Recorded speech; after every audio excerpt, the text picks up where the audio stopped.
Good evening and welcome to Pakistan Today from our Islamabad studio. I'm Victoria Lane. U.S. President Donald Trump says Iran is seeking to settle with the United States following weeks of heightened tensions and recent military confrontation. Speaking during events marking the launch of America's 250th anniversary celebrations, President Trump said Washington had given Tehran a week off for the funeral of the late Supreme Leader Ayatollah Ali Khamenei, describing the move as a gesture of goodwill. He also defended recent American military actions, claiming they had significantly weakened Iran's capabilities. Iranian authorities have not yet issued an official response to the latest comments from Washington. Meanwhile, Iran has strongly rejected President Trump's suggestion that any future peace agreement would leave Tehran dependent on American agricultural products.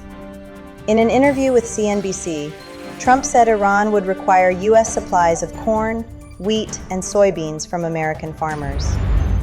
Iranian Parliament Speaker and Chief Negotiator Mohammad Bagher Ghalibaf responded on social media, dismissing the remarks and arguing that millions of Americans themselves rely on food assistance programs.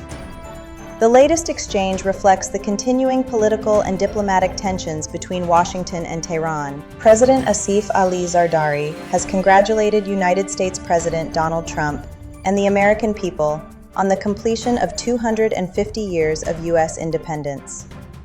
In a message issued by the presidency, President Zardari praised America's commitment to freedom, democracy, innovation, and equal opportunity.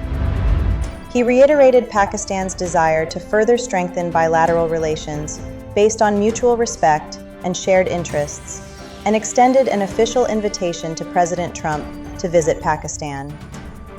The president also stressed the importance of strong Pakistan-U.S. relations for regional peace and stability, and highlighted dialogue and diplomacy as essential tools for resolving international disputes. In Tehran, Iran has officially begun 6 days of public funeral ceremonies for the late Supreme Leader Ayatollah Ali Khamenei.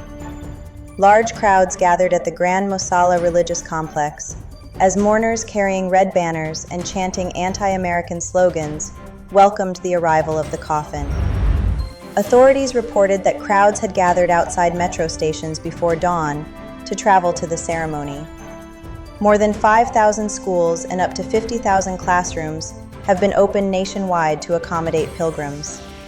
Iranian officials expect more than 10 million people and delegations from over 100 countries to participate before the burial ceremonies conclude. Pakistan has also expressed solidarity with Iran following the death of Supreme Leader Ayatollah Ali Khamenei.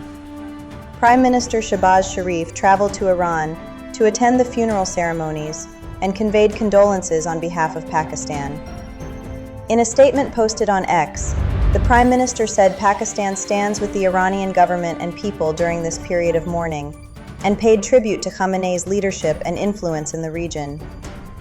He was accompanied by a high-level delegation that included Deputy Prime Minister Ishaq Dar, Chief of Army Staff Field Marshal Syed Asim Munir, PPP Chairman Bilawal Bhutto Zardari, and other senior officials. Iran is also preparing to send a high-level delegation to Pakistan aimed at strengthening cooperation across multiple sectors.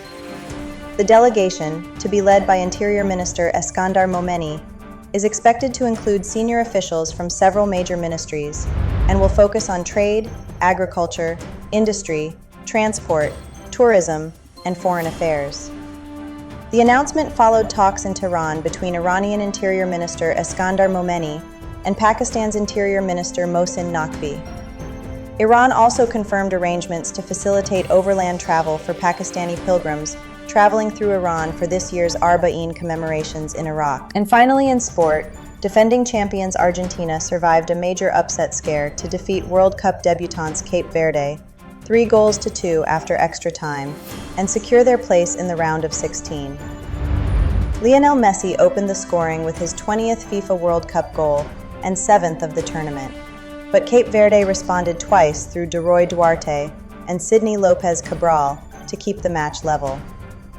Lisandro Martinez restored Argentina's advantage in extra time before an own goal, forced by Christian Romero's header from a Messi corner, sealed a dramatic victory.